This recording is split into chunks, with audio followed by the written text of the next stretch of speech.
हिरव्या मुगाचं सँडविच बनवणार आहोत आपण आज इकडे.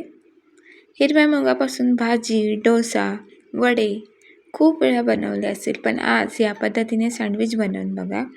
इथे मी हिरवे मूग भिजत घालून त्याला रात्रभर मोड आणून घेतले. छान मोड आले त्याला. आता हे एका मिक्सरच्या भांड्यात काढणार आहे मी. मोड आलेले सगळे मूग घेणार आहे मी इकडे. मिक्सरचं भांडं घेतलं आहे, त्याच्यामध्ये मोड आलेले सगळे मूग घालणार आहे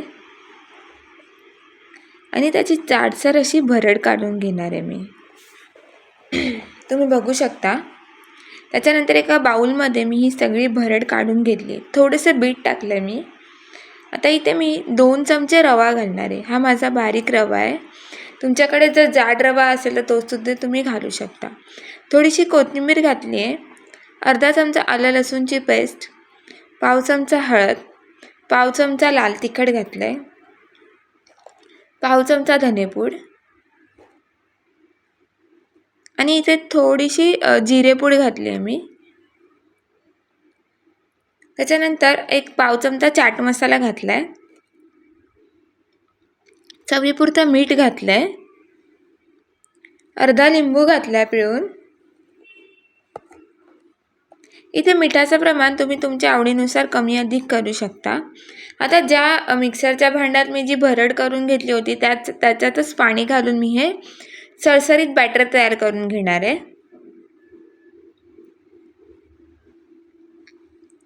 हे छान भिजवून घ्यायचं आहे आपल्याला पहिले, म्हणून थोडं थोडं पाणी घालून व्यवस्थित मिक्स करून घेणार आहे. आपलं बॅटर व्यवस्थित तयार झालं आहे. आता ह्याला 15 मिनटं भिजू द्यायचं आहे, कारण की याच्यात मी रवा घातला आहे म्हणून. आता इथे सँडविचमध्ये स्टफ करण्यासाठी मी एक बटाटा उकडून असा किसून घेतला आहे. त्याच्यामध्ये मी पाव चमचा धनेपूड, पाव चमचा जिरेपूड, पाव चमचा लाल तिखट आणि पाव चमचा हळद. तुमच्याकडे जर लहान मुलं खाणार असतील ना, तर थोडे बटाटा किसून त्याच्यामध्ये थोडासा चाट मसाला टाका, खूप मस्त लागतं. थोडी कोथिंबीर घातली आहे आणि व्यवस्थित मिक्स करून घेते. आपलं आलू मिश्रण तयार झालेलं आहे. आता हे मी सँडविचच्या भांड्यात तेल लावलं आहे, सँडविचच्या भांड्याला थोडंसं, आणि या पद्धतीने हे जे मिश्रण तयार करून घेतलं होतं ते स्प्रेड करून घेते.